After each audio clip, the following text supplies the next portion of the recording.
Watch me transform these beautiful blooms from simple to elevated. This is me working out through the gallery blooms and the beautiful motifs, what I was going to use along with the painted stripes. Now I started off using the painted stripes, which has become a very fast favorite of mine. Now I stuck this directly onto my glass mat, but you could easily use this either in a stamp positioner press or a great big huge block. It works perfectly on the glass mat because it will not move on you while you are inking it up and stamping onto your cardstock. This is me just making sure that my cardstock will actually fit, and I did notice that it was slightly longer, but I will show you how I resolve that in a moment. So I'm using the Secret Sea ink. This is a new in-color ink that we now have at Stampin' Up. It has become a very fast favorite of mine. I think it will be a great neutral to use instead of black in the future for other projects. Once I've covered that, I'm just pressing my cardstock directly down onto the painted stripes and focusing more around the edge of the card because the middle is just going to be covered up with layers of cardstock anyway. It was just more to get that base in, and here you can sort of see that bottom is just a little bit too wide for the stripes. So I'm just turning this around to give us the skinnier stripe, and what I'm going to do is line the base of the bottom of that card with one of the stripes just so that I can fit that skinny one in at the bottom. And here I am doing that. This is just an easy way just to get that little extra in and line it up perfectly. And there you have some nice little stripe background. I'm just going to set that aside to go and clean that and focus next on my process here. So this base card, all my base cards will have that painted stripe look. And then the next thing that I'm going to actually have on all my cards is using the textured note dies. This makes a really nice, lovely base and has a lovely little imprinted frame around it that I think works perfectly for any style of card. So here I am using my stamp positioner. Now I did forget my foam mat because I had used it not long ago for something else. And here you're going to see that it did not stamp quite properly because I forgot it, and then I put it back in, and luckily everything is in place for me to put that perfectly aligned, and I did not have to cut another piece of cardstock and die cut again and clean that off. And now I'm going to focus on using that, I don't know, what would you call it? Distressed tiled stamp. I don't know. It's very similar to that, distressed bossy folder. So yeah, we'll call it that. I'm stamping off first so that I have the second generation or a lighter ink color, just to give it a little bit of texture and to create that, antique vintage feel to it. And then I'm going to colour in my peony. Now, I do not have either Cloud Cover or Secret Sea Stampin Blends quite yet.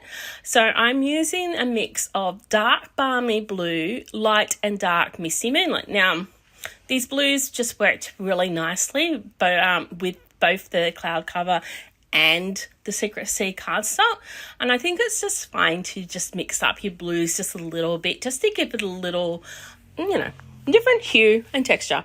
So I start off with my light, and I just add little highlights with my darker pens as I go along, building it up. I will show you a closer view of all these flowers once later towards the end of the video. And once I've done my colouring, I've used the paintbrush end and to just do some flickering, just to make some, dottage, as you would call it, and putting it onto my cloud cover card. Once I've lined that up, and I'm just stacking some scrap cardstock behind that to give it a bit of height. Now, this is just instead of using foam tape. You can use foam tape instead. I just like using scrap cardstock when I don't want it as high as foam tape, but I still want that height. And plus, this gives us a nice, solid height so that it won't get too squished in the mail if I was to send it out. And here I am just finishing off with a little hello that I'm just going to set the banner of. I'm sorry that I done that off camera, but here's the completed card. A very basic card design, but still a very pretty one to sort of send on. So here's my second card. I've already done the stacking and I've just got my textured note ready to go. And I decided that my Beyond Basics was going to still have that same base elements, but I was going to add the extra as the Peony die cut out and this, I don't know, some sort of floral die. I don't know what you call it. If you know the name of what this is, please put it in the comments. I would love to know. And then I will call it by its correct name in the future. So here I am. I've just done the stamping and then I'm going to add my fiddle around with my die cuts to get them into position how I want them on the card. This is probably the part that sometimes I take a little bit too long on. So I did, skip a bit of the filming that I did because you did not want to see how long it took me just to get this into the placement that I wanted in the end, which was probably where I wanted it in the start. I'm just flicking again, doing some dottage around it just to add in some more color and texture to the base card, and then I'm going to attach it to the card front that I made earlier. Now, at this stage, I was like thinking, hang on, I'm supposed to be going on beyond a bit basic, so I did add a little bit more color to that die cut, but I was like thinking I need to do something a little bit more.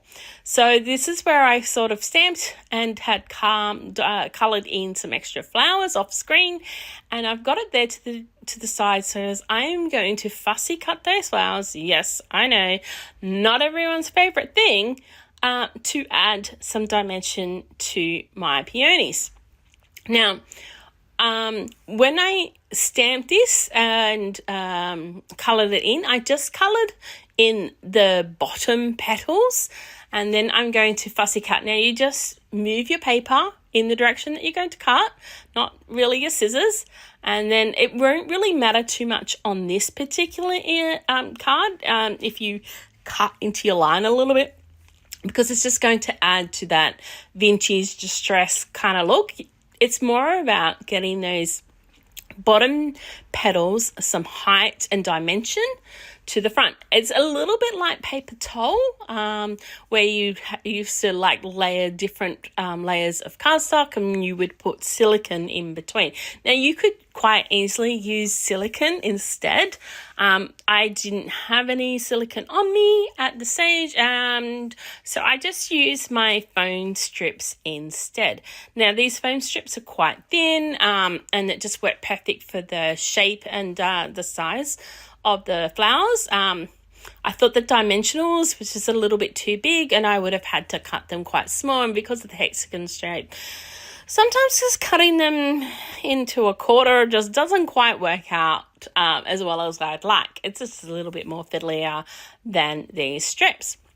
So once I've added in the strips to the base of these flowers, I attach them to them. Now, if you wanted to give these petals a lot of shape, you could use an embossing tool with the round end and just slowly rotate it around in circles over the back of the flowers onto something soft, and then it will just give that rounded bloom look. I could have done a lot more building up of this flower if I wanted to, but I decided to just do the one single layer here just to keep it reasonably simple, but still that next step more than what you would do for a stamped base flower like I did on the very first card.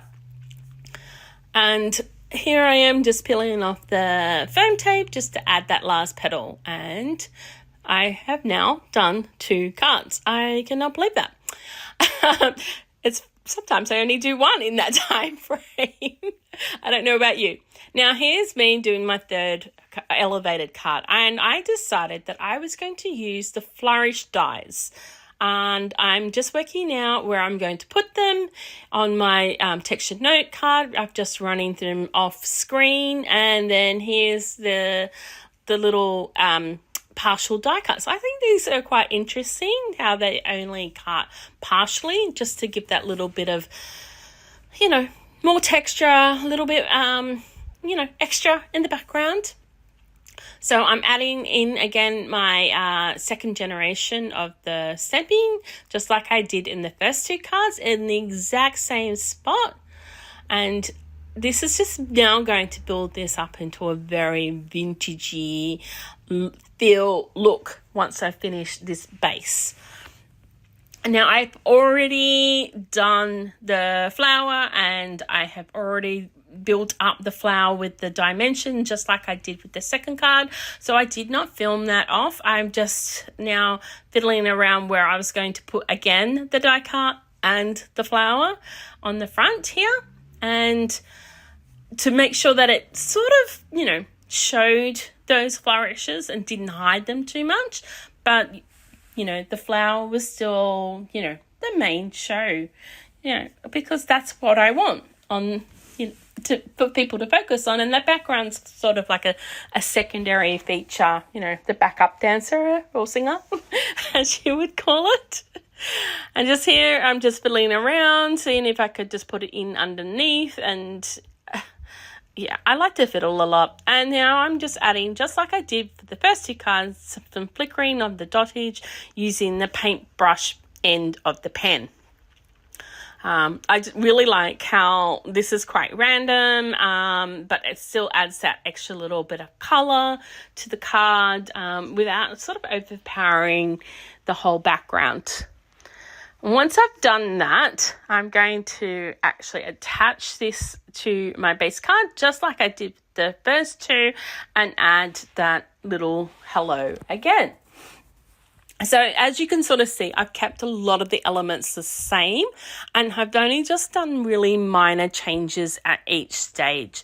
So if you were to make mass produce of any of these, you could just work out what stage you want to do certain things at to make a lot of them, if that was how you like to make cards.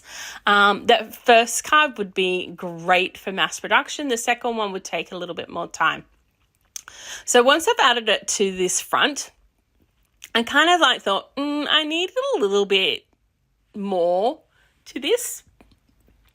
It's always the case with me. I kind of sometimes don't know when to stop. I don't know if you're the same. Please let me know in the comments if you don't know when to stop sometimes yourself. And I'm going to now add my markers to these little flourishes in a moment, after I put this little hello on, just to add a little bit more colour into the background, because I just felt the flourishes were sort of blending in a little bit too much into the background. Like I said, I wanted them to stand out, but I didn't want them to overpower anything. So I'm using that dark balmy blue again. And I'm just roughly colouring in some areas. I bring in the colours blender over the top to just sort of blend out a little bit. The thing, although I think I may need a new one because it didn't really colour out as well as I'd like. So I may have to look into that. See, I don't know how you tell when you need a new one of these. This is new to me. So I will soon find out. And then I added a little bit of the Misty Moonlight to that little top die cut, just to make it a little bit bluer and make it stand out again from the flowers. Once I've done that, I have created 3 cards.